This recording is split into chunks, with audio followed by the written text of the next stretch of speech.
Oleh karena itu kita masuk langsung dari yang sekarang ya ketahanan pangan. Jadi biar bincang-bincang kita lebih asik lagi, lebih fokus lagi. Ternyata semakin kita gali, ini semakin besar lagi potensi BUMDes untuk terus tambah tumbuh dan berkembang.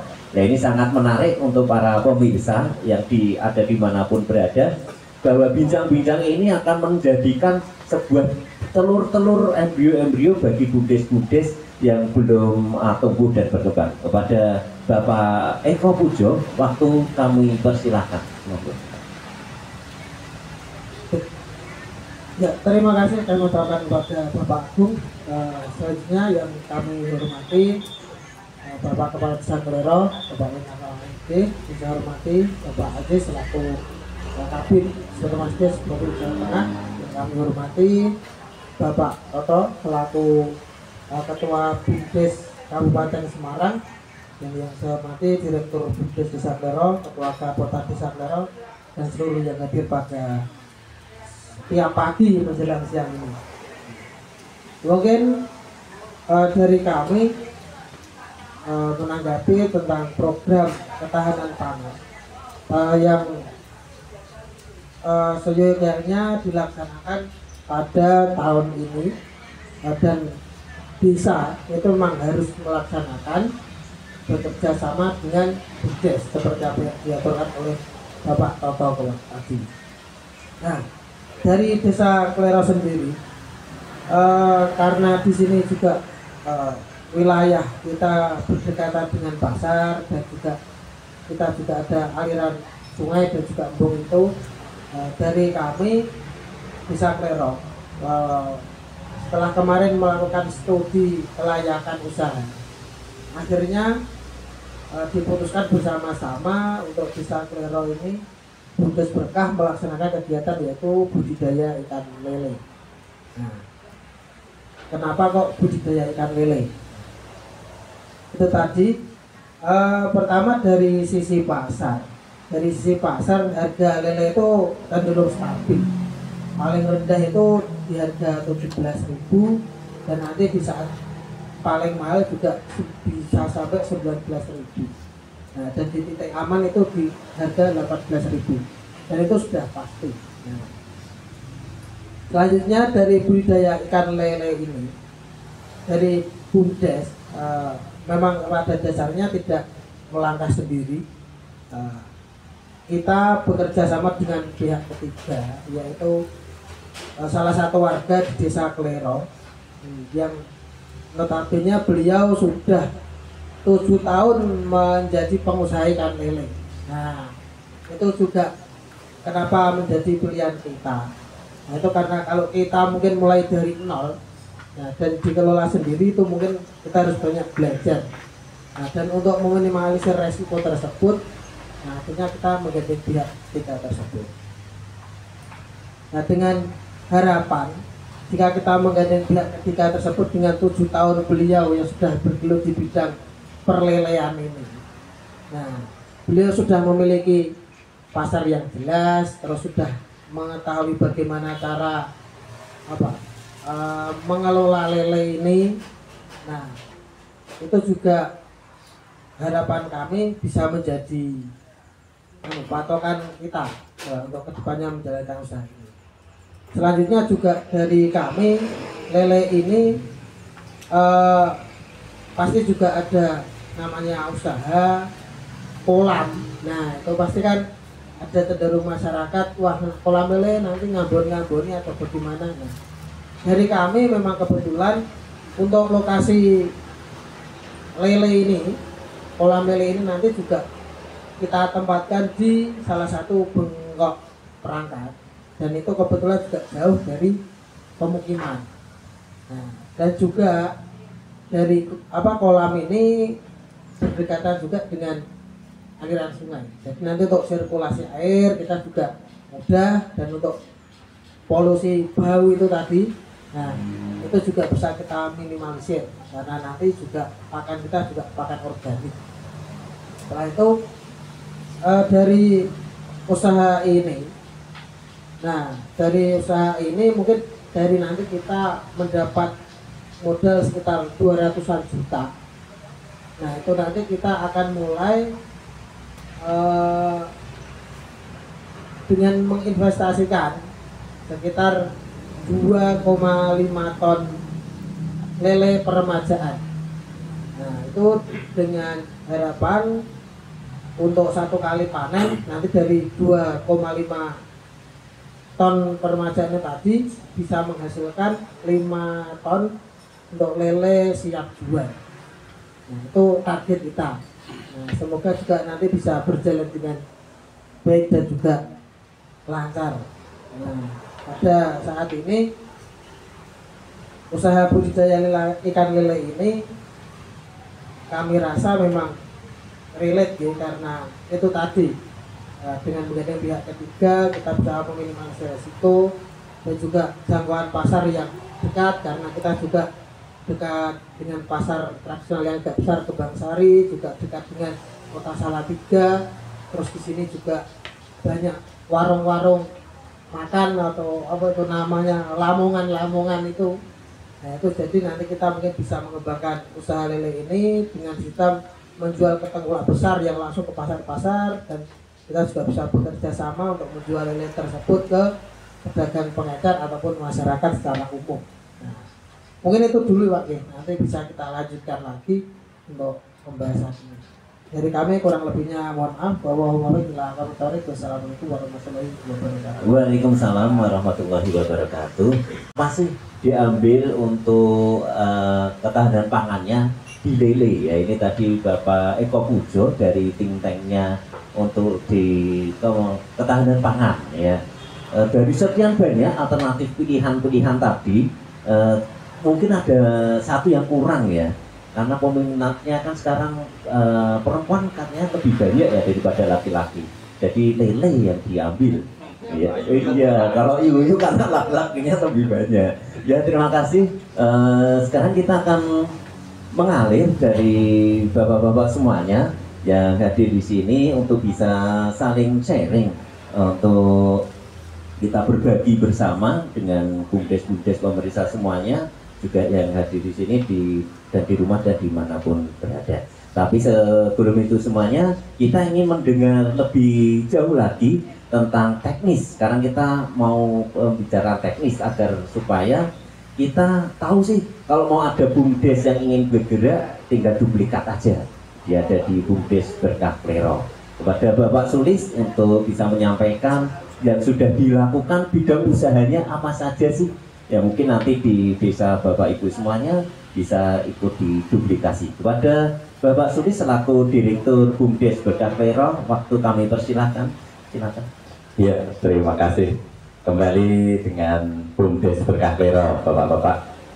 Alhamdulillah adanya kegiatan Bumdes Berkah Klero, usaha pelopor dari usaha lain-lainnya, yaitu kami berkecimpung di usaha salah satunya jasa angkut sampah, di mana jasa angkut sampah ini menjadi program desa yang dipelopori Bapak Kepala Desa untuk bagaimana masyarakat itu peduli dan tahu sadar buang sampah pada tempatnya.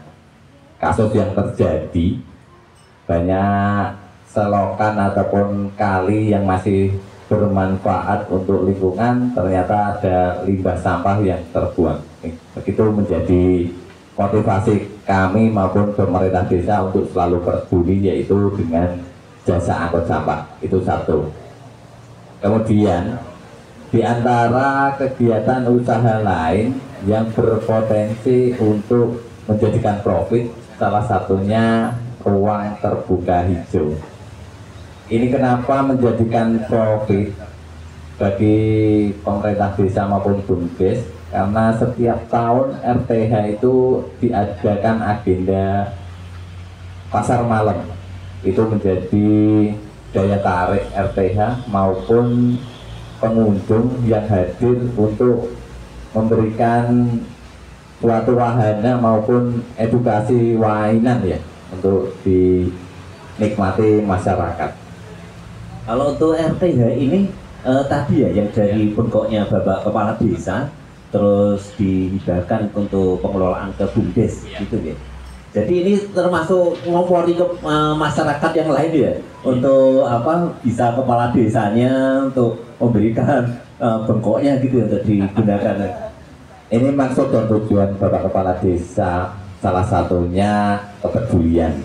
Mungkin beliau Bapak Kepala Desa itu mau memberikan jejak positif iki lho atas pemerintahan desaku. Tinggalanku aku bisa buka Mantap RTH Klerot Ngaran kan. Mungkin tanggapan lain dari bapak-bapak yang ingin bertanya. Kita intinya tanya jawab aja Pak. Selain bapak-bapak yang tadi sampaikan untuk pengembangan, kami ada Pak administrasi keuangan. Nanti bisa dibantu aja lah kegiatan administrasi yang kami berikan waktu kepada bendara. Iya, terima kasih Bapak Sulis. Ini sangat menarik sekali. Ini sambil diminum ya, sambil dimakan, bukan hanya dilihatin ini. Ya, ini termasuk dari BUMDes. Oke, kita masuk kepada sesi selanjutnya, yaitu kita sharing, kita diskusi, kita tanya jawab. Silahkan kepada yang hadir di sini bisa nanti bertanya kepada narasumber. Dimulai dari Bapak Kadus gitu. Ya, monggo Bapak Kadus. Ini Bapak Cogan ya, terkenalnya di tempat kita Cowok Ganteng. Monggo Bapak Kadus. Terima kasih untuk Pak Agung selaku MC, yang terhormat Pak Ais dari Supermasif Provinsi, yang kami hormati Pak Kepala Desa, Pak Toto, dan seluruh yang hadir, juga Direktur BUMDes dan seluruh anggota. Terima kasih atas waktu yang diberikan. Langsung saja di momen diskusi kita pada siang hari ini terkait dengan BUMDes Berkah Klerong yang alhamdulillah sudah berjalan sekian tahun dan bidang usahanya juga cukup banyak sekali. Alhamdulillah ini sudah bisa berjalan, dan hari ini tadi saya sebelum acara ini dimulai kita ada ngobrol-ngobrol sedikit dengan Pak Toto, dan itu akan saya sampaikan juga di sini untuk menjadi bahan pertimbangan BUMDes, khususnya untuk kaitan masalah bidang usaha lain yang mungkin sudah ada namun ini belum terciptakan gitu. Tadi saya berbincang-bincang dengan Pak Toto mengenai usaha lahan parkir yang dimana di BUMDesnya Pak Toto di daerah Ungaran ya Pak gitu.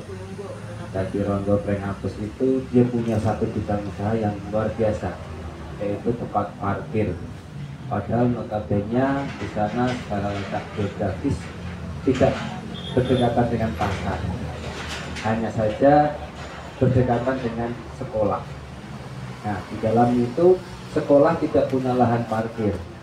Nah, yang itu dari pihak BUMDes menyediakan lahan parkir bekerja sama dengan pihak sekolah. Alhamdulillah ada nilai profit yang muncul di situ. Nah, sedangkan kita yang ada di Desa Klerot ini selain sekolah, kita juga banyak sekali pabrik-pabrik yang ada. Khususnya di Desa Klerot ada 3-4 pabrik lah yang berada di sini. Mungkin jikalau kita bisa bekerja sama seperti yang diterapkan di Pak Toto tadi dari BUMDes Berkah, menambah bidang usaha di parkir. Nah, nanti bekerjasama dengan pihak pabrik, mungkin PT SGS atau PT Nesia, yang dimana di situ ada lahan yang bisa kita sewa. Lahan kan kita sewa, kita tidak beli, kita sewa dengan sistemnya nanti bagi hasil. Seperti yang tadi disampaikan teman kita Mas Bujo terkait ketahanan pangan, itu juga bagi hasil. Di sini kita juga bisa bagi hasil, mungkin berapa persentase yang disepakati antara BUMDes dan pemilik lahan. Di situ nanti juga akan adanya pemberdayaan kepada warga masyarakat lingkungan di situ. Ketika itu lahan parkir itu tersedia, kan tidak mungkin dari anggota BUMDes ini yang menjaga parkir. Paling tidak merekrut 1-2 orang yang ada di lingkungan. Nah, dengan begitu kita dapat menarik warga untuk menjadi pegawai parkirnya. Dan di situ nanti untuk kaitan masalah nilai keuntungan itu nanti akan menjadi keuntungan yang ada di BUMDes. Mungkin itu yang bisa saya tanyakan atau saya sampaikan kepada rekan-rekan atau teman-teman BUMDes, nanti bisa dimusyawarahkan, bisa ditindaklanjuti ke depannya untuk dijadikan bahan tambahan untuk subbidang usaha lain yang di luar yang sudah berjalan. Terima kasih. Saya akhiri dari Tabiqadiyah. Assalamualaikum warahmatullahi wabarakatuh. Makin lama semakin menarik dan semakin jelas pandangan kita untuk bahwa potensi di BUMDes untuk tumbuh berkembang sekali lagi itu sangat luas. Jadi Bapak Ibu semuanya, pemirsa yang ada di rumah dan dimanapun, ketika kita bisa duduk bersama dari desa, perangkat desa, dari lembaga-lembaga dari Gapoktan, yang lainnya dari BUMDes, ternyata bisa memunculkan banyak-banyak ide, saran dan masukan. Ini tadi dari Bapak Kadus juga sharing dengan Pak Toto untuk satu peluang lagi, yaitu lahan parkir.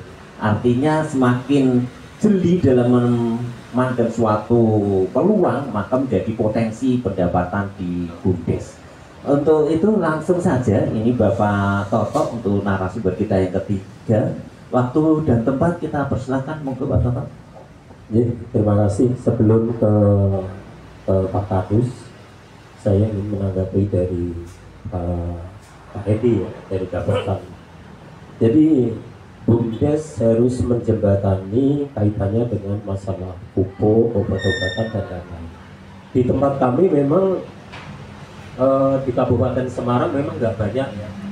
Dan kebetulan baru di tempat kami yang menjadi penyalur pupuk bersubsidi. Dan ini nanti bisa kita kembangkan. Ya. Jadi teknis kami di dalam menyalurkan pupuk itu melibatkan Gapoktan. Jadi kami tidak mau langsung kepada petani, karena kalau dengan petani nanti yang eceran tadi nggak masuk. Ya makanya misalnya dari Gapoktan A itu totalnya itu misalnya 10 ton, ya sudah diambil semua oleh Gapoktan. Nah kalau misalnya nanti nggak ada uang, di sini ada Kopdes. Ya. Jadi nanti akan nyambung. Jadi kalau misalnya kaitannya dengan pupuk harus seperti itu. Karena selama ini yang menjadi masalah itu dari petani sendiri belum tentu waktunya untuk menebus pupuk itu ada uangnya. Dan dari BUMDes menyediakan Pak. Ya, dari BUMDes menyediakan. Apalagi nanti dengan adanya Kopdes itu silakan pinjam dulu di Kopdes, ya, tebus di BUMDes. Itu nggak apa-apa. Jadi Gapoktan harus bekerja sama dengan BUMDes sebagai jembatan antara petani dengan BUMDes itu atau dengan penyalur itu adalah dari BUMDes maupun Gapoktan. Sehingga nanti misalnya ada ecer-eceran itu pasti ketebus semua. Ya, itu seperti itu. Jadi kasihan nanti kalau petani nanti iya, itu nanti jadikan yang ecer gitu. Ya, ini pengalaman ya, pengalaman di tempat kami, dan alhamdulillah ya hanya kebetulan saja kalau di BUMDes kami ini sudah menjadi penyalur pupuk bersubsidi yang hampir setiap tahun lebih dari 250 ton, baik itu urea maupun NPK. Nah, kami mendorong, ini kelihatannya nanti Kopdes, ya kelihatannya loh ya. Jadi saya pun juga sudah siap-siap. Kalau misalnya nanti diminta Kopdes ya kita serahkan, karena itu tergantung Pak Menterinya, begitu. Ya, tapi kalau misalnya itu kemarin terakhir dengan distributor yang ada di kabupaten itu selama belum ada instruksi dari kementerian ya silakan dikelola dulu oleh pihak swasta maupun BUMDes. Tapi kalau misalnya nanti diminta ya harus kita serahkan. Monggo aja nanti dari Kopdes yang mendorong ya supaya ini bisa masuk di unit usahanya dari Kopdes. Teknisnya seperti itu karena Kopdes nanti ada unsur simpan pinjam. Ya. Jadi itu. Jadi kaitannya dengan pupuk ya Mas. Jadi barangkali nanti bisa kita kembangkan gitu. Kaitannya dengan embung, pengalaman jenengan boleh belajar di Kabupaten Semarang teknis pengelolaan embung di tempat kami. Jadi di situ ada embung, areanya sekitar 20 meter persegi ya. Nah itu saya kembangkan menjadi tempat untuk mancing, ya. kita ada ikan di situ, ya kita tebarkan ikan.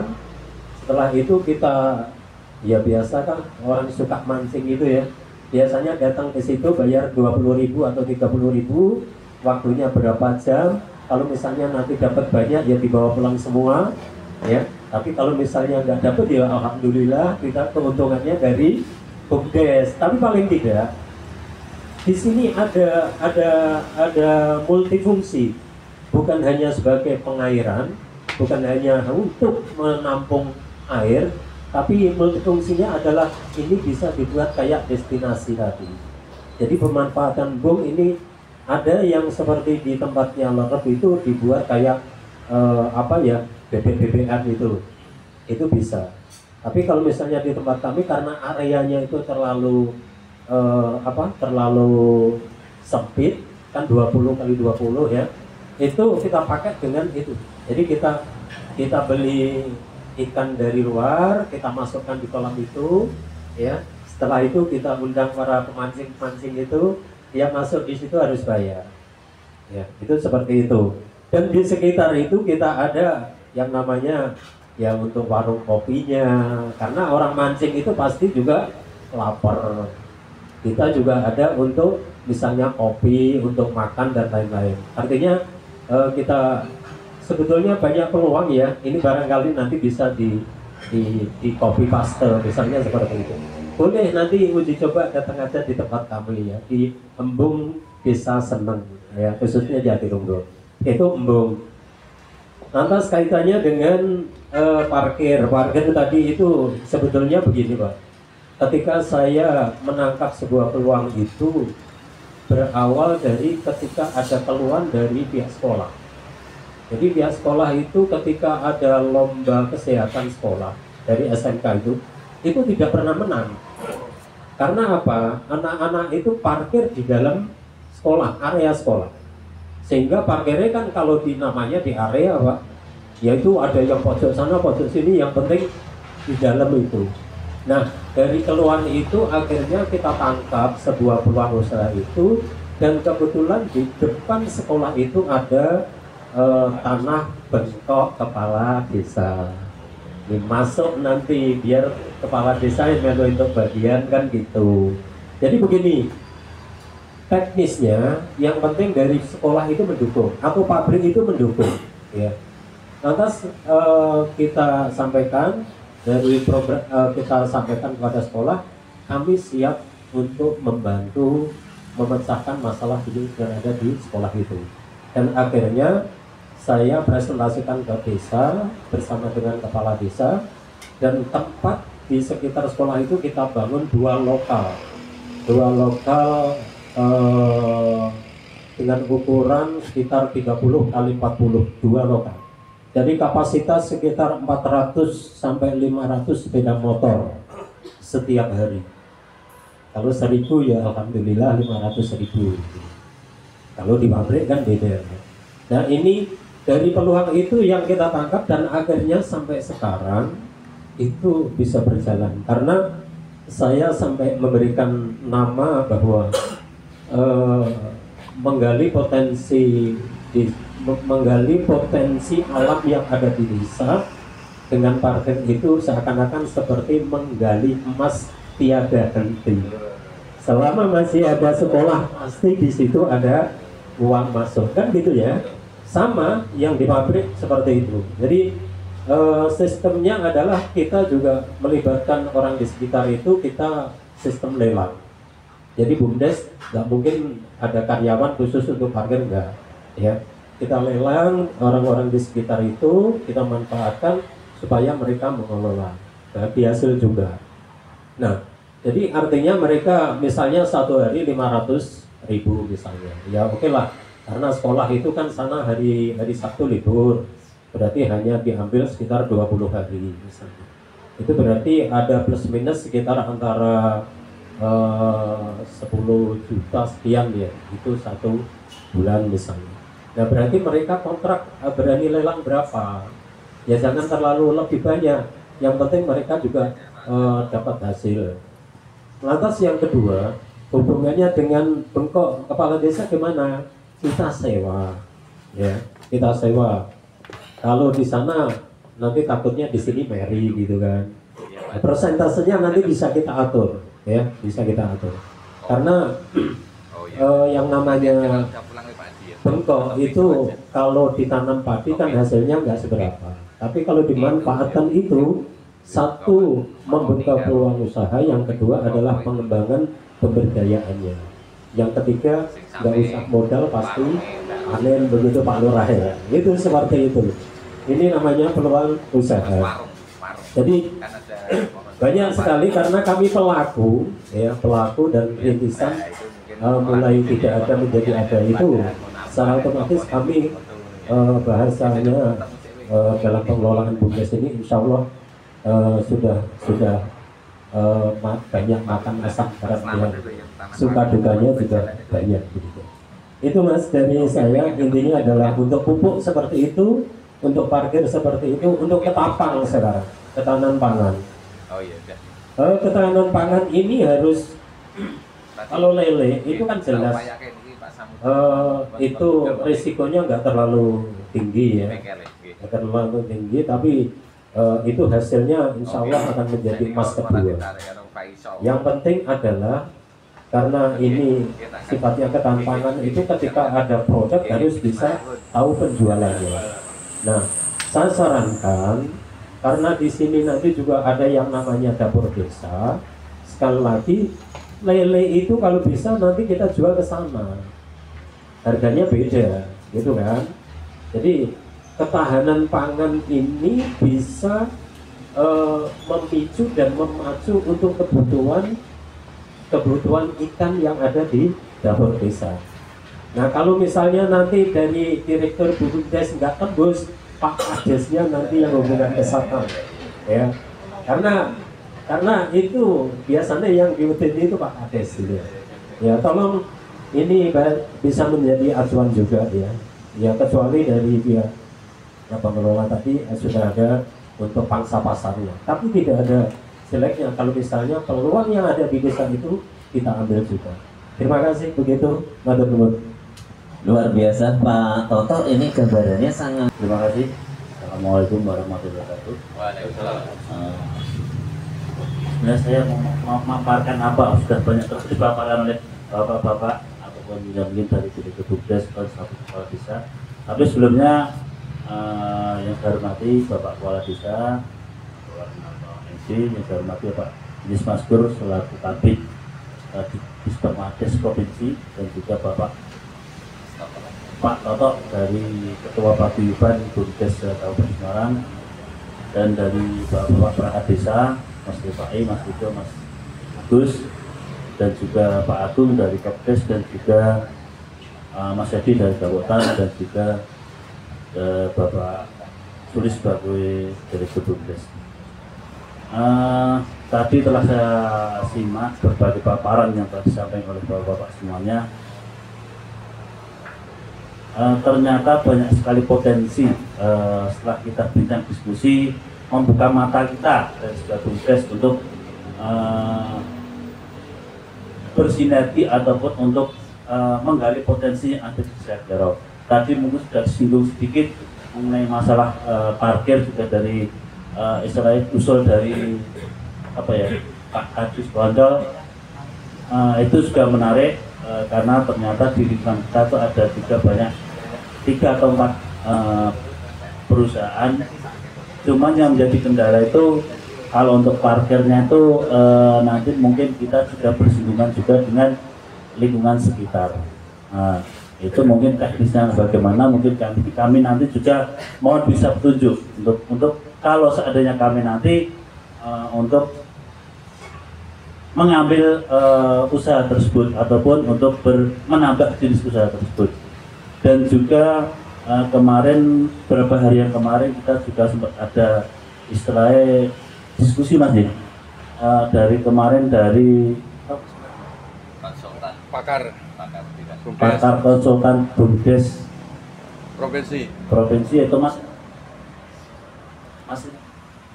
Pak Siddiq juga kemarin juga berkunjung ke sini, juga disampaikan bahwa ini RTH ini kalau dikembangkan lebih lebih maksimal, akan bisa membuat hasil yang lebih maksimal. Mungkin kalau selama ini kan untuk RTH kita pengetahuannya kan untuk sewa lahan dan juga untuk istilahnya event dan juga untuk sewa UMKM-nya. Tapi kemarin dia juga memberikan saran, karena kerennya sekarang itu foto selfie, dan kita juga ada layoutnya tuh Gunung Merbabu. Kalau bagusnya tuh kemarin juga bersaran supaya bisa untuk Photoshop. Nanti dari Photoshop itu nanti kita kasih tarif berapa. Kita nanti kerjasama dengan mungkin dengan perusahaan-perusahaan yang ada di lingkungan ini untuk membuatkan area untuk Photoshop itu. Mungkin itu yang kemarin sarannya dari Pak Sutik, supaya untuk tujuan biar menambah ramai di lingkungan RTH tersebut, karena semakin ramainya RTH ini otomatis menunjang para pelaku UMKM yang sudah ada di RTH ini. Mungkin dari saya mungkin sementara itu dulu apa yang bisa saya sampaikan. Mungkin ada penambahan dari Mas Mujiono atau dari Bapak Sulis. Dari saya terima kasih. Bila dari saya, assalamualaikum warahmatullahi wabarakatuh. Terima kasih, langsung saja Pak Agung. Kaitannya dengan hal tersebut itu tentu tidak bisa dipungkiri Pak. Pada perjalanannya pasti ada saja hal yang bisa membuat retaknya suatu tim ataupun pertemanan. Mungkin dari pribadi ataupun dari yang lainnya. Tapi kita berusaha profesional, jadi kita selalu mengedepankan teamwork, bahwa saya ini termasuk orang yang tidak bisa bekerja sendiri, jadi selalu teamwork yang saya jalankan. Termasuk di sini pun sepertinya Bapak Direktur kita ini juga tupoksi itu dijalankan betul Pak, sesuai dengan bidangnya. Kalau sudah sesuai tupoksi, saya pikir kalau di tim Bumdes itu solid. Kadang-kadang yang nggak solid itu kalau ketemu dengan masyarakat. Nah, ada event masyarakat pengen ikut parkir yang dibikin-bikin. Nah, ini yang membuat kadang sedikit ricuh. Nah, ini termasuk mungkin ada warga kami yang pengen ikut berjualan di sini. Kemarin-kemarin waktu sepi nggak mau, tapi setelah rame oya-oya saya akam sini Pak. Anak kampung sini ya. Ini ya kadang memang jadi PR, tapi alhamdulillah sampai hari ini masih bisa dihandle. Jadi kita bukan malaikat, jadi banyak kekurangan, tapi kita tetap berusaha untuk selalu belajar. Seperti kata pepatah, carilah ilmu sampai di negeri Cina. Nah, ini juga dalam rangka podcast seperti ini untuk minimal apa yang menjadi angan-angan kita bisa dikeluarkan di forum ini. Ada yang masukan, ada saran, bisa kita tampung juga untuk bisa dilaksanakan kalau memang sesuai dengan keadaan di wilayah kita. Karena kadang-kadang kita pengen seperti di Kongo yang asetnya miliaran, ya, tapi mereka kan punya sumber mata air yang dari aqua saja sudah 1,5 M. Nah, itu tiap tahunnya seperti itu. Nah, ini kita memang merintis dari bawah. Ya, semoga apa yang menjadi harapan dari masyarakat Desa Klero bisa tercapai untuk kemaslahatan masyarakat Desa Klero pada khususnya, dan umumnya membanggakan Kecamatan Tangerang ataupun Kabupaten Semarang. Dan untuk saya pribadi itu saya berprinsip bahwa tak ada gading yang tak retak, gajah mati meninggalkan gading, harimau mati meninggalkan belang, kalau manusia mati meninggalkan nama. Itu yang saya jalankan. Terima kasih. Ya, terima kasih Bapak Kepala Desa kita, Bapak Haji Winano MD. Aziz, waktu kita persilakan.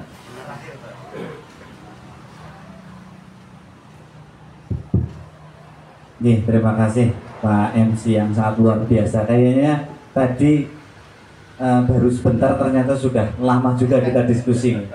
Kalau dilihat tadi memang belum sampai mendalam, tapi nanti kita lanjut lagi untuk diskusi pemantapan terkait dengan rencana usaha yang harus kita jalankan. Tadi sudah disampaikan ada potensi parkir itu sangat luar biasa, itu dapatnya setiap hari nanti uang cash money-nya masuk.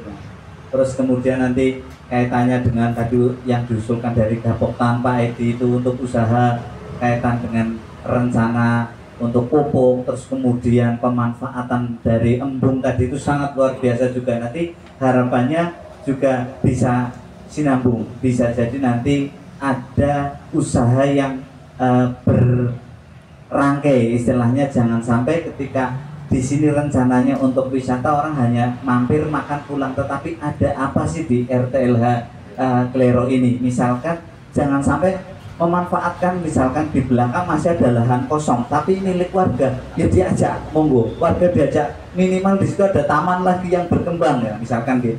Karena bagaimanapun wisata potensi adalah seperti anak-anak untuk melihat kelinci, melihat kambing mungkin gitu, akan membawa orang tuanya ke sini. Wah, edukasi itu salah satunya adalah wisata buatan yang efektif, gitu. Menarik mungkin dari anak-anak TK, kemudian dia datang ke sini, kemudian setelah dari sini mau ke embung naik apa, ternyata disediakan odong-odong misalkan seperti itu, odong-odongnya jalurnya ke embung bisa. Jadi paling tidak hanya mampir di sini 1 jam makan pulang, tetapi bagaimana bisa berjam-jam di Klero ini mampir di desa ini. Mungkin bahkan bisa jadi ke depan warga juga bisa menyediakan untuk rumah singgah, istilahnya bisa beristirahat di sini. Makanya bagaimana dengan potensi yang tadi disampaikan Pak Kepala Desa, kita tidak punya air, tetapi lokasi yang sangat strategis di jalur utama nasional antara Solo 3 sampai ke Solo ini, Semarang, Solo 3, Boyolali, Solo ini sebagai jalur utama ini bisa menarik luas banget. Ini saya lihat berapa parkir bis mampu ya Pak Karis, parkir bis mampu lah. Bagaimana potensi lahan RTLH yang bisa menampung parkir. Mungkin nanti besok bisa bikin bangun masjid, masjidnya bentuknya harimau atau gimana lah. Contoh kayak di Pangandaran ada masjid bentuknya yang bangun tentara, ternyata ada baretnya itu, masjid baret bintang 4 ya yang bangun. Nah, itu juga jadi daya tarik gitu. Terus kemudian ada masjid kapal di Semarang, hanya masjid saja, tapi orang punya antusias ingin lihat kapalnya seperti apa masjid. Lah itu wisata buatan memang memerlukan anggaran yang besar, tetapi kalau sudah punya perencanaan matang, sekarang ngumpulin sedikit-sedikit dulu. Nah, dari lele nanti ada penghasilannya, nanti dari usaha bekerja sama dengan nanti ke depan dengan koperasi, bekerja sama nanti rencananya parkir, sedikit ngumpul punya planning. Makanya memang namanya usaha, saya sendiri juga pernah mengalami usaha. Kalau diceritakan gampang, kalau dilakoni gampang, susah gampang gitu. Jadi memang lebih banyak susahnya, tetapi bagaimana kita berusaha, biasanya orang paling gampang katanya kita langkah awal itu sebagai memulai betul, tapi yang paling berat adalah bagaimana kita continue start. Nah itu mungkin itu sebagai penyemangat, kita bisa berdiskusi kembali lanjut di lain waktu. Semoga apa yang kita bahas semuanya bisa sebagai rintisan kita untuk bisa komunikasi. Yang terakhir, ternyata untuk mengurangi kesenjangan, miskomunikasi tadi disampaikan Pak Lurah, sering-sering ngopi. Kita harus bersatu, karena biasanya kadang untuk mempersatukan kita bersatu dan berdaulat. Nah itu yang menyebabkan adil dan makmur. Makanya bersatu, berdaulat, adil dan makmur. Makanya bersatu dulu. Nah caranya bersatu dengan bersate, nyate bareng lah, itu salah satu bisa untuk mempersatukan. Maka ini mulai dari kopi, jajanan, nanti ke depan kumpul lagi sate ya. Itu ya. Mungkin itu Pak Enggi, Bapak semua yang hadir, karena nggak ada ibunya, Pak Ketua Direktur. Untuk terakhir, semangat kita akan dipimpin jel oleh Bapak Kepala Desa kita, Bapak Haji Winaro LMD. Moga Pak Lurah untuk jel-jelnya.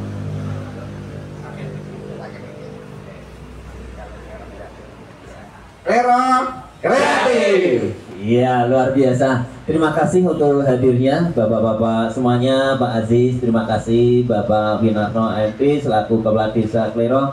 Terima kasih hadirnya Bapak Toto, matur nuwun kehadirannya, dan Bapak-bapak semuanya, wabil khusus untuk Direktur BUMDes Berkah Klero dan jajarannya berkabutan. Terima kasih untuk kesempatan pagi sampai siang hari ini. Kita ngobrol-ngobrol tidak terasa ya, sampai mulai keroncongan juga nih ternyata ya perutnya ya.